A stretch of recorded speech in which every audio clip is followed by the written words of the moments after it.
আপোনালোকে জানে কেএলঅ আৰু কেএনঅৰ শান্তি আলোচনাৰ মাজ দিয়া ঐতিহাসিক কমতাপুৰ রাজ্য পুনর্গঠন কোচ রাজবংশী জনগোষ্ঠীর জনজাতিকরণ আর আমার যে মাতৃভাষা আছে এই মাতৃভাষার সাংবিধানিক স্বীকৃতির দাবিত আমি যি 3 ডিসেম্বরের পৰা 100 ঘণ্টিয়া অনাখন যোৱাকালি আমাৰ সমাপ্ত হল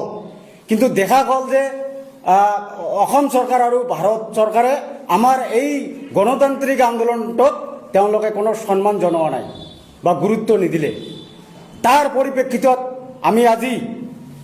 আক্ৰাসু KSDC UG AKRASU GCPA KPP U আৰু কেপিপি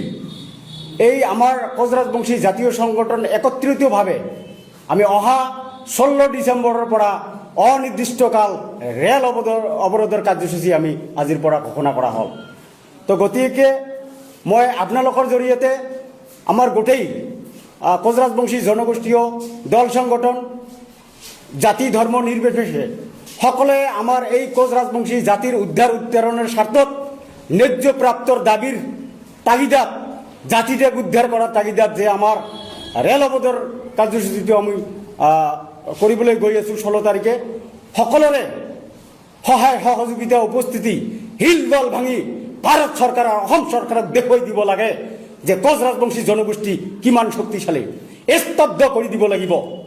আৰু এটা কথা কৈছো মই যে যেহেতুকে কোচ ৰাজবংশী জনগোষ্ঠীৰ যে জনজাতিকৰণৰ বিষয়টো এতিয়া দিল্লী চৰকাৰৰ এটা সাংবিধানিক প্ৰক্ৰিয়া চলি আছে গতিকে এই সাংবিধানিক প্ৰক্ৰিয়াটোক আজি আমার রাজনৈতিক দল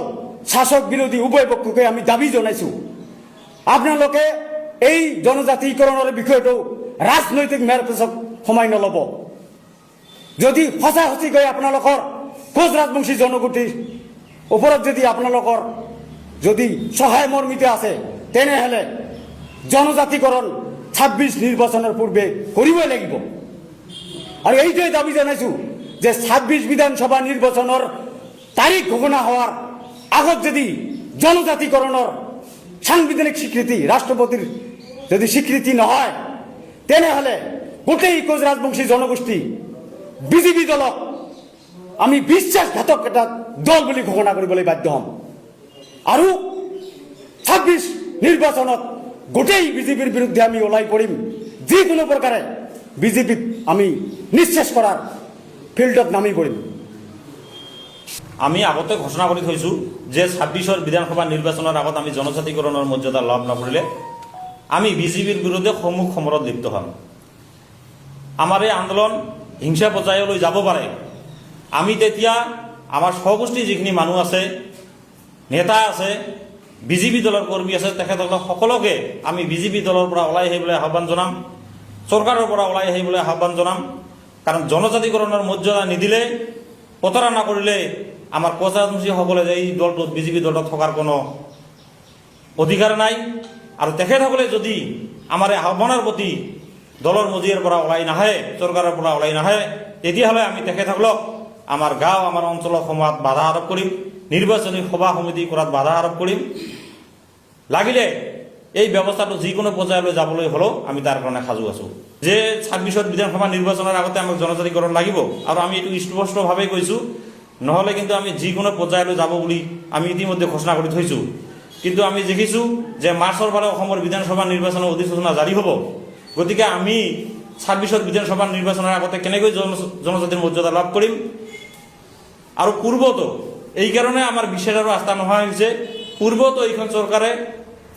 14 চনৰ পৰা কেন্দ্ৰত 16 চনৰ পৰা ৰাজ্যত চৰকাৰ থকাৰ পিছতো আমাক জনজাতিকৰণৰ মৰ্যাদা নিদিল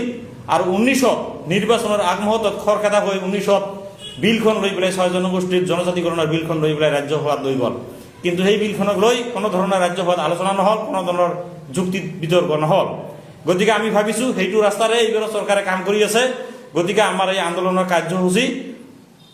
চলি থাকিব চৰকাৰখনৰ বিৰুদ্ধে যেতিয়ালৈকে আমি জনজাতিকৰণৰ মৰ্যাদা লাভ নকৰোঁ বিচৰা ধৰণে আগবাঢ়ি যোৱা নাই গতিকে আমি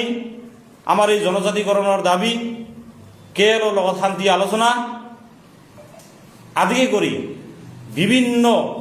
সমস্যাবিলাকৰ কাৰণে দাবীবিলাকৰ কাৰণে AKRASU KSDC UG AKRASU KPP U GCPA KPPA আদিকে কৰি কোচ ৰাজবংশীৰ বিভিন্ন দল সংগঠনৰ যৌথ উদ্যোগত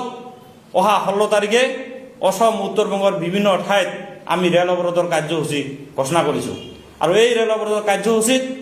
আমি আমাৰ এই সগোষ্ঠীয় দল সংগঠন আৰু স্বগোষ্ঠীয় জনসাধাৰণক